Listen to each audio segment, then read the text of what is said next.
Hi, folks.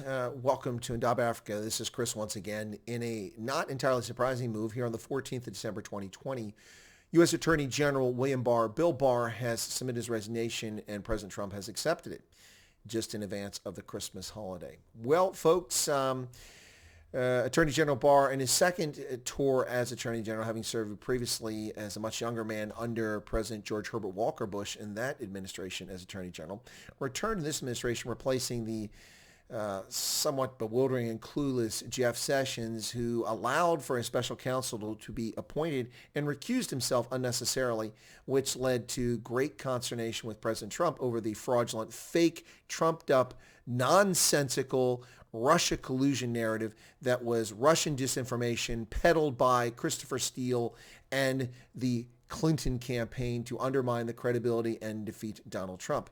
Now, we know, of course, that after spending tens of millions of dollars, former FBI Director Robert Mueller, despite a team of high-powered leftist partisan hack attorneys, was unable to prove anything other than that there was nothing happening there. Now, Barr will be remembered by those who oppose him from the left side of the aisle as someone who gave Donald Trump a free pass when the Mueller report came out. But in fact, the Mueller report did not find any collusion on the part of Donald Trump. It's all a fantasy in the minds of leftists who were just so bum-hurt they had to get him out. But more importantly, we'll also see the left also finds Barr as a divisive figure in their mind because he supposedly cleared out a bunch of demonstrators so that Donald Trump could do a photo op opportunity. That's what they really remember. What we really should remember from Attorney General Barr's tenure as Attorney General is the lack of interest in prosecuting criminals who were deep state actors in the United States and who have undermined our Constitution left, right, and center. He leaves office as the Attorney General with no resolution to Hillary Clinton's crimes, or purported crimes, I should say, including violations of the Espionage Act, no serious investigation into her actions, never mind the actions taking place at the Federal Bureau of Investigation involving the former director James Comey, Peter Strzok, Lisa Page, Bruce Orr, Nellie Orr. We find pervasive examples of violations of the Foreign Intelligence Surveillance Act that have taken place. We find abuses of the Constitution, the use of the intelligence apparatus of the United States to spy on American citizens. We see no investigations that come to public light about the unmasking, the unlawful unmasking of Americans who were protected. No justification whatsoever by Obama administration officials to unmask Lieutenant General Flynn, Carter Page, and a host of other folks like George Papadopoulos who were either part of the Trump campaign or were loosely affiliated with it. We don't see any evidence whatsoever of an investigation or any prosecutions into any of these deep state actors. What about the prosecutions of the attorney and the FBI who changed 302s? And purportedly there was a conviction in that, but that did not get much attention by the press. So what we'll see from the Attorney General Bill Barr's term is the left whining about Barr being responsible for clearing the way for a Trump photo op. That's utter nonsense. If that's what you've got to complain about, then you have a very sad existence. And the other thing that they have to hang on to is what they believe is Barr letting Trump off the hook. But in fact, Mueller, despite endless effort to taint the Trump administration, extend his investigation beyond the 2018 congressional elections in order to throw the elections for the Democrats because people were suckered into believing that Trump was involved with the Russians when it was actually the Clinton campaign that was involved with the Russians. So what we see is nothing come from that either. Nothing at all. Nothing comes out of it. And what of this Durham report, this federal prosecutor up there in Connecticut that supposedly has all the dirt on all these people who misbehaved, violated the Constitution, the Foreign Intelligence Surveillance Act, and all these other things? What do we see?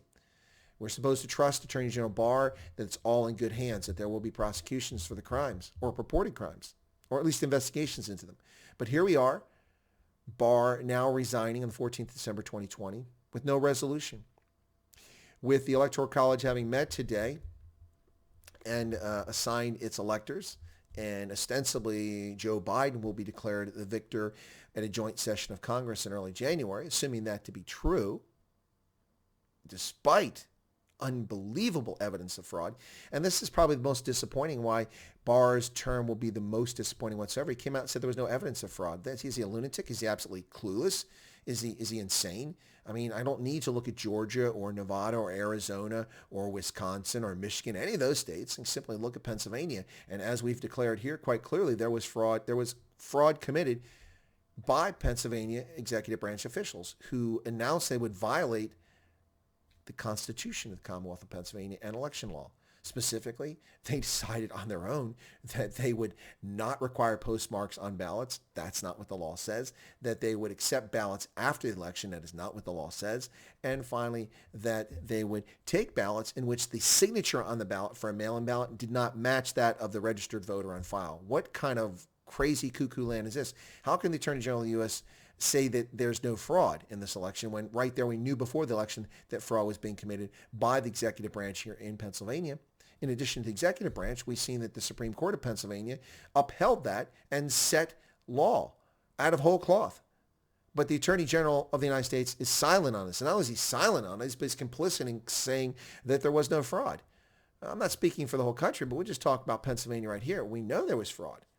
There's obvious cases of fraud. The fact that courts refused to hear it doesn't mean there wasn't fraud.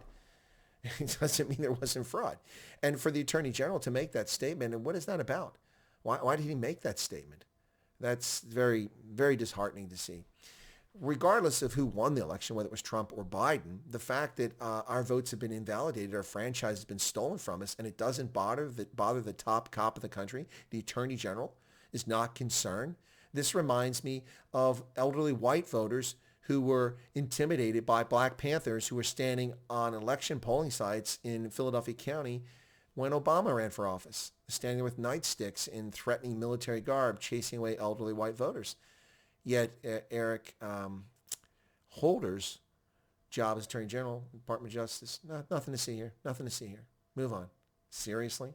Well, folks, I think that in the end we'll see, based on this departure today, that Attorney General Barr's second tour as an Attorney General was nothing. It's nothing burger. Wasn't a success for Democrats. Wasn't a success for Republicans. Wasn't a success for leftists. It wasn't a success for conservatives. In the end, we're left with a less than impressive tenure. Now, he did appear to be forceful and made very clear statements during his tenure, but that all seemed to dry up when the coronavirus came. He shrank away and hid from public sight like many officials did in the face of coronavirus. Now, is it coincidental or is it just happenstance? I have no idea. But our Attorney General has been largely absent and silent as armed insurrections took place in this country throughout the year. Civil rights were violated. People set up segregated zones and self-declared autonomous zones in the Pacific Northwest, and the Attorney General had nothing to say about that. He's done nothing about it. No effort to do anything to control the armed insurrection and the behavior of the domestic terrorist group Antifa, ironically called the anti-fascists, because they are, of course, fascist. No comments from the Attorney General, by and large, about Black Lives Matter, Black supremacy movement, and no discussion of this whatsoever. It has been a very disappointing year 2020 from this Attorney General, and frankly, his departure is not in the least bit disappointing or surprising to me. His term is done, and that's fine as far as I'm concerned. Interesting. Deputy Attorney General Jeff Rosen will become the acting Attorney General, and then Richard Donahue will be taking over the duties of Deputy Attorney General. So there you go. There you go. So once again, folks, breaking news out of Washington, D.C., where the Attorney General, William Barr, in his second tour as Attorney General of the United States, has resigned today, the 14th of December, 2020, and will be moving on. So there you have it. Folks, if you're not a subscriber to Chris Wine Africa, hey, why not become a subscriber? Smash that subscription button right down there. And be sure to toggle the bell icon to get notified of updates if YouTube deigns to notify you. If you use the app, the YouTube app, you're more likely to get notifications of live streams and prepared videos. Feel free to leave a comment if you'd like. Abusive comments will be deleted.